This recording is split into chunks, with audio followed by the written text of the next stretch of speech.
ለምን ወድሻለሁ ምትል ተለምን ሚስትን ምትወድ ከሆነ ይሄ ቤት ውስጥ አክብረኝ አይሰራም። እንደ ባል ለመከበር እንደ ባል አክት ማድረግ እንደ ባል ስራ መስራት አለ። እንደ ባል ሚስት አጠገብ መቆም አለ። በችግሯም በደስታዋም በሐዘኗም ያን ጊዜ እንደ ባል ጌታዬ አባቴ ወንድሜ ትላለች። ለማንም የማትሰራውን ላንተ ትሰራለች። ካልሆነ እንግዶች ሲመጡ ብቻ ነው ቅቤ የምታየው። አንድ ባል ነው ያለኝና የምትሰራው ምግብ እኔ አላውቀውም። ለማን ነው ይሄ ይላለው።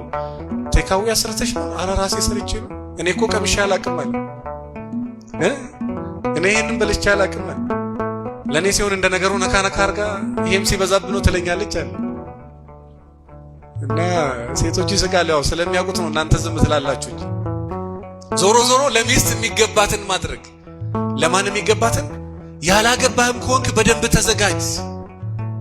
ለምታገባት ሴት የሚገባትን ካደረክላት የሚገባህን ታደርግላለች። ያ ደግሞ መብቷ ነው። ከባለቤቴ ፍቅር እፈልጋለሁ፣ ክብር እፈልጋለሁ፣ እንክብካቤ እፈልጋለሁ፣ መወደድ እፈልጋለሁ ያለች ሴት ልክ ናት። ለምን? በባሏ መወደድ መብት አላታ። ሚስቴ አታከብረኝም፣ አታዳምጠኝም፣ አትሰማኝም፣ እኔ ምላትን አታደርግም ካለ ልክ ነው። ለምን? በሚስቱ መወደድ ግዴታ መብቷ አለበት። መብት አለ። ውደጂኝ ማለት አክብሪኝ ማለት ስሚኝ ማለት መብት አለ። ስለዚህ ኃላፊነትሽን ተወጪ። የሚስትነት ኃላፊነት፣ የሴትነት ኃላፊነት። ከዛ በኋላ ራስን ማወቅና ራስን መሆን። ይሄ በተደጋጋሚ ነገራቸዋለሁ። እንደ ጎረቤት ሳይሆን እንደ ራስ ቤት መኖር። እዛ ቤት ሶፋ ከተቀየረ እኛ ቤት ሶፋ መቀየር የለበትም። እዛ ቤት መጋረጃ ከተገዛ እኛ ቤት መጋረጃ መገዛት የለበትም። በተለይ በዚህ ዘመን ራሳችን እናወዳድራል።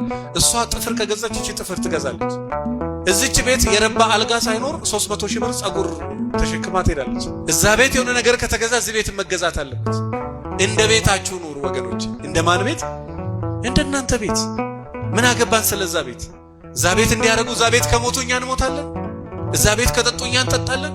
ጓደኞች ካመሹ አንተ ታመሻለህ። እነሱ ከጠጡ አንተ ትጠጣለህ። እነሱ ከመካ ስለ ጫት ትርጉም የማያውቅ ጓደኞቹ ሲቅሙ አይቶ ጫት ይጀምራል። አዎ በጣም ነው የሚያሳፍረው። ከሰው አይተው መጠጣት የጀመሩ ሰዎች አሉ። ከሰው አይተው መብላት የጀመሩ ሰዎች አሉ።